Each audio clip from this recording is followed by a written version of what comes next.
Oh, hi. Glad you could make it. I'm Dr. Murphy. This is Accelerated Physics. And that's my email address, jmurphy3@ebnet.org.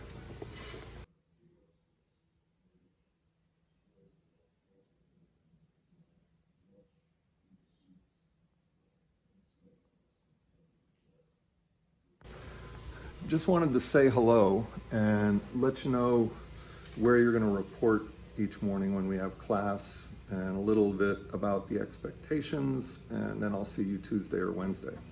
Wanted to show you something first though.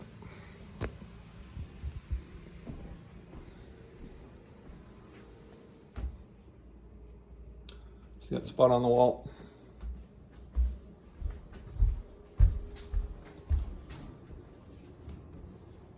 That's now on me. And that's coming from this. We'll talk about what physics is, but it's basic. It's the most basic science, and we're responsible for explaining everything in the physical world, from subatomic particles to light to galaxies. By the end of this course, you'll understand why that happens there, among many other things.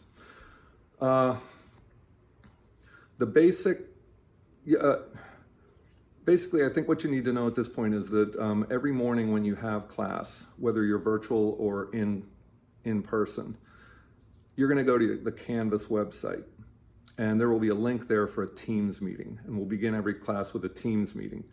You will be expected, whether you're virtual or whether you're in class, to be logged into that Teams meeting within 3 minutes of the start of the period. So let's set that expectation. That'll keep us on track. Every day we'll do a mix of discussion, instruction using Teams. We'll also go off of Teams, and you'll work on problems. You'll do some things with the textbook, etc. We'll talk about how we do labs, etc. But anyway, just get into the habit every morning. Go to Canvas, find the link for the Teams video, and pop in.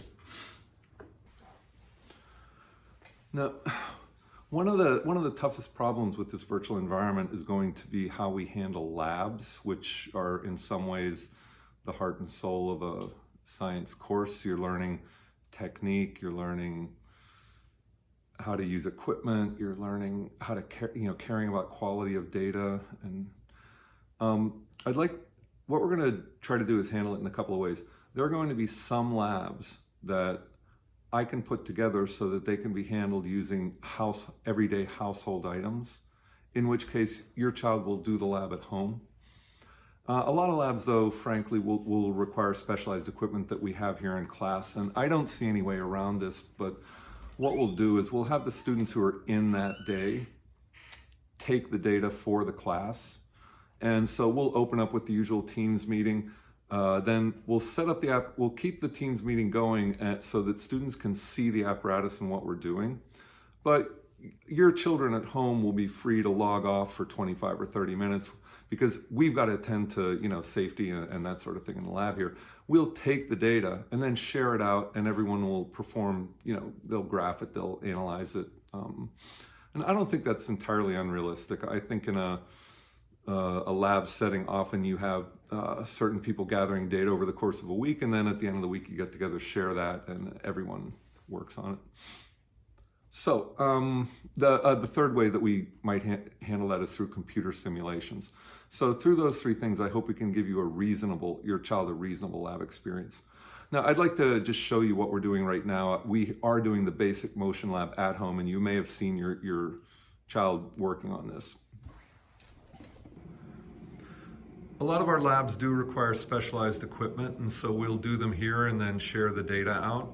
But at times when we can, we will ask your child to construct an experimental setup using household materials, and I hope they enjoy that.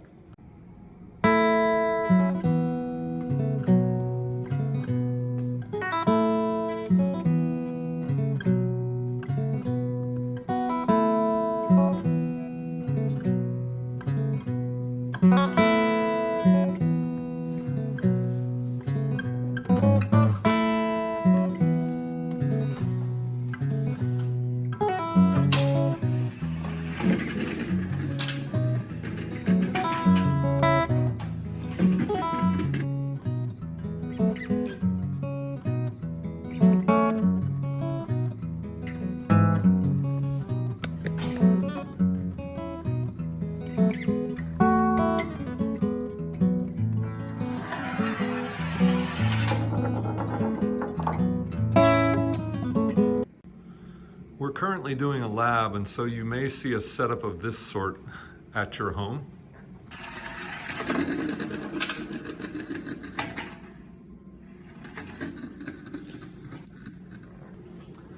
Each unit that we go through will correspond roughly to a chapter in the book, and will take about 8 class periods.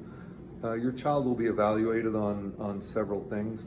First, there will be daily small assignments that will involve conceptual questions and problems from the book. Secondly, there will be 1 or 2 labs per unit with some kind of a report, and there will be a test at the end. As long as they keep up with the daily assignments and read, work with their textbook every day, they should be in good shape for the tests. And also, we do have afternoon supplementary study sessions, at which time there will always be time for questions for question and answer period.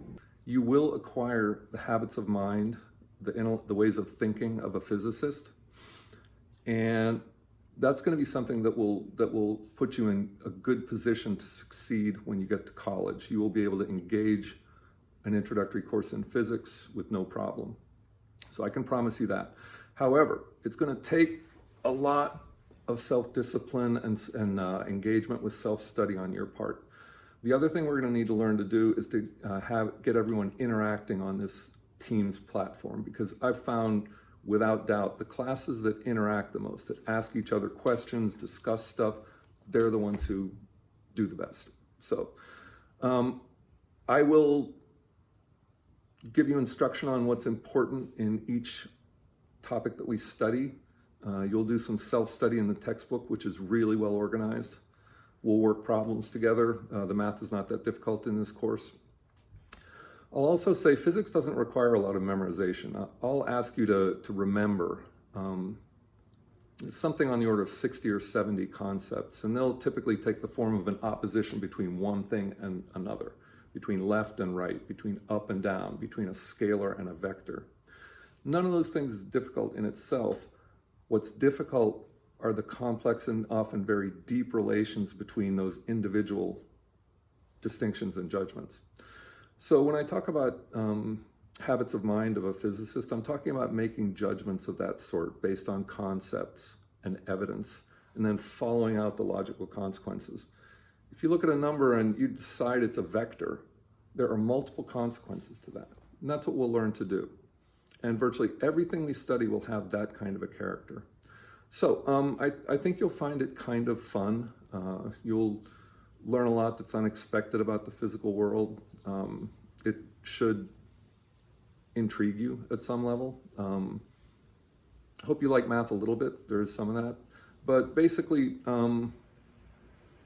we will get you to where you're in a good position to succeed at college. I can guarantee you that. So your task is to do the work. Now, periods 2 and 4 meet on Tuesday, so I'll see you then. Periods 5, 7, and 8 meet on Wednesday, so I'll see you at that time. And what we'll have people in class, and we'll have 3/4 of the class virtually. We'll all still move along with the same material. Looking forward to meeting you and getting to know you a little bit and how you think. And good luck.